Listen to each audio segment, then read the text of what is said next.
So staying with 3D PT, a couple days ago I CNC'd out this Duke Nukeum logo on some cheap pine, and actually used Tite Bond glue and food coloring. It turned out to be more of a purplish magenta to fill in the engraving down on the CNC. So this worked okay. Basically, we kind of painted on the glue and tried to work it in as best as we could. If you do that, use the finest sawdust you can get from like your sander to fill in the wood. Some of this was more coarse, and you can kind of see the kind of rough spots where it came out, and up here where we sanded it down. So this was okay, but I wanted to see if there was without using epoxy, I wanted to see if there was alternative using just normal school glue. So I started earlier. I mixed some food coloring and white school glue, and actually used this is a 60 milliliter injector, and you just go like that. You might have also seen this with like a steak flavoring injectors, and that actually does a really good job of getting into the fine engraving there. This is about a 1/4 inch engraving bit, and so I started on this. I'm going to go ahead and time lapse the rest. I'm going to put red in the hair and lips, and I'm going to see about making either a green or a black outline, or let's see, red. And let's do a green outline. Just have the three brightest contrast colors.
So this is I'm gonna take it outside, let it dry in the sun, and yes, I will sand it off. It looks kind of bad now, but actually, what I'm hoping is kind of like this, just the glue set in, and this is a crummy piece of board anyway, so I could sand it down and not worry about it.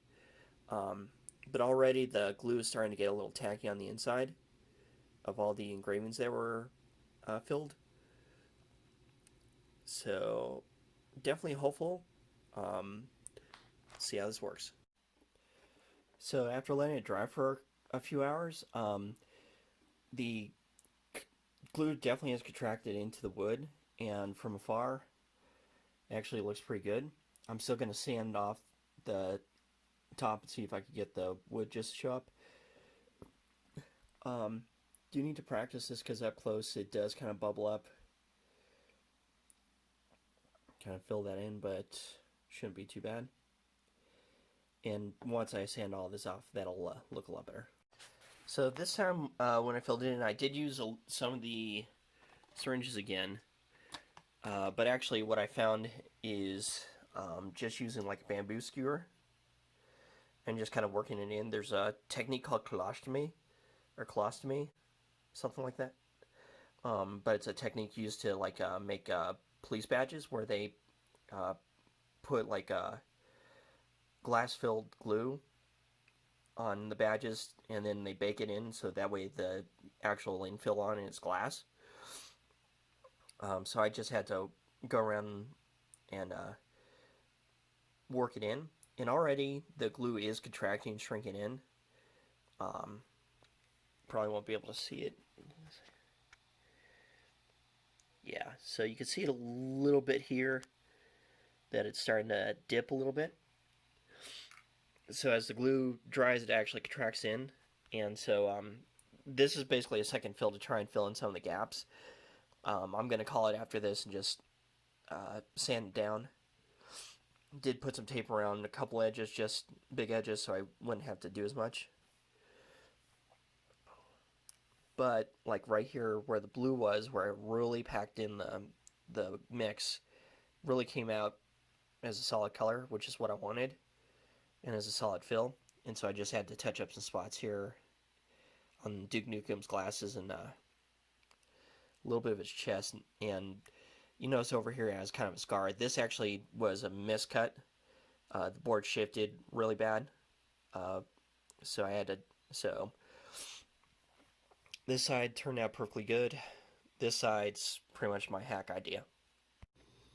So this is the second time I filled it in with the glue wood food coloring mix. And that actually helped fill in a lot of the little gaps and bubbles that popped up. Another thing I found is that you could actually, while it's almost dry, you could actually kind of peel up some of the edges and just make cleanup sanding a little bit easier. So this is dried overnight. And even though it doesn't look like it, looking close, a lot of the glue has filled in a lot of the gaps. There's still a couple little bubbles and pockets. Pretty much, I'm just going to call it as is. I'm not going to try and do any more on this.